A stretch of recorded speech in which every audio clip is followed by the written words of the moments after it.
শীতকালে পিঠেপুলির পাশাপাশি আর যে খাবারটা আমাদের সবার মনে জায়গা করে নিয়েছে সেটা হলো গাজরের হালুয়া। শীত পড়লেই সবার বাড়িতে এই রেসিপি কম বেশি হয়ে থাকে। আজকে আমি নিয়ে এসেছি সুস্বাদু গাজরের হালুয়ার রেসিপি। বাড়িতে থাকা সামান্য কয়েকটা উপকরণ দিয়ে আপনারা খুব সহজে এই রেসিপি বানিয়ে ফেলতে পারবেন। তার সাথে এই হালুয়া 10 থেকে 15 দিন পর্যন্ত সংরক্ষণ করতে পারবেন। তাহলে চলুন দেরি না করে আমি ভিডিওটি শুরু করি। নমস্কার বন্ধুরা, পিনাজ হেসেলে আপনাদের সবাইকে স্বাগত জানাই। যে কোনো রান্না সহজভাবে শিখতে হলে আমার চ্যানেলটি কিন্তু অবশ্যই সাবস্ক্রাইব করবেন। গাজরের হালুয়া বানানোর জন্য আমি এখানে 2 কিলো পরিমাণ গাজর ভালোভাবে ধুয়ে খোসা ছাড়িয়ে একটা গ্রেটারের সাহায্যে গ্রেট করে নিয়েছি। আপনারা চাইলে এই গাজর সরু সরু করে কুচিও ব্যবহার করতে পারেন। আবার আপনারা যদি চান তাহলে কমলা কালারের গাজরেরও এই হালুয়া বানাতে পারেন। এখন আমি এটা ঢাকনা দিয়ে চুলোর গ্যাসে চাপিয়ে দেব লো ফ্লেমে। গাজরের সঙ্গে কিন্তু আমি আর কোনো কিছু অ্যাড করিনি। ফিরে আসছি 15 মিনিট পর।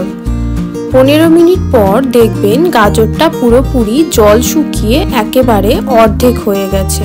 এই পর্যায়ে গাজরটা একটু নাড়াচাড়া করে কষিয়ে নেব। এখানে কিন্তু আমি এখনো পর্যন্ত কোনো ঘি তেল ব্যবহার করিনি। এখন এর মধ্যে অ্যাড করে দিচ্ছি 1 লিটার পরিমাণ দুধ। দুধ অ্যাড করা হয়ে গেলে ভালোভাবে নেড়ে চেড়ে ঢাকা দিয়ে দেব 15 মিনিটের জন্য। ফিরে এলাম 15 মিনিট পর।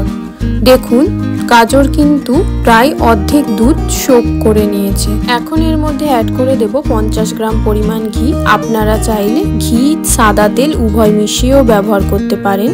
আর দিয়ে দেব 200 থেকে 300 গ্রাম চিনি। চিনি ঘি সব ভালোভাবে মিক্স করা হয়ে গেলে ঢাকা দিয়ে দেব আরও 10 মিনিটের জন্য।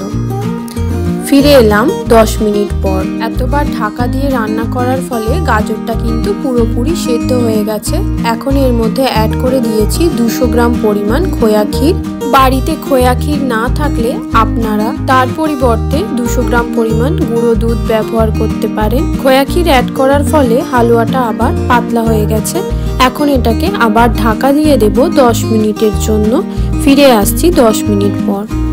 10 মিনিট পর দেখুন হালুয়াটা কত চটচটে হয়ে গেছে। এখন এর মধ্যে আমি অ্যাড করে দেবো কেটে রাখা ড্রাই ফ্রুটস। আপনারা আপনাদের ইচ্ছা মতো কিন্তু ড্রাই ফ্রুটস এখানে ব্যবহার করতে পারেন। আমি এখানে পেস্তা, আলমন্ড, কাজু ব্যবহার করেছি। আবার আপনারা চাইলে ড্রাই ফ্রুটসটা ঘিয়ে ভেজেও ব্যবহার করতে পারেন। এখন আমি ড্রাই ফ্রুটসটা ভালোভাবে হালুয়ার সঙ্গে মিশিয়ে আরও 1 থেকে 2 মিনিট রান্না করে নেব। গাজরের হালুয়া প্রায় তৈরি। এখন আমি গ্যাসের ফ্লেম অফ করে কিছুটা একটা পাত্রে পরিবেশন করে নেব। তৈরি গাজরের হালুয়া। ভিডিওটি ভালো লাগলে অবশ্যই লাইক, কমেন্ট ও শেয়ার করবেন। তার সাথে আমার চ্যানেলটি সাবস্ক্রাইব করবেন।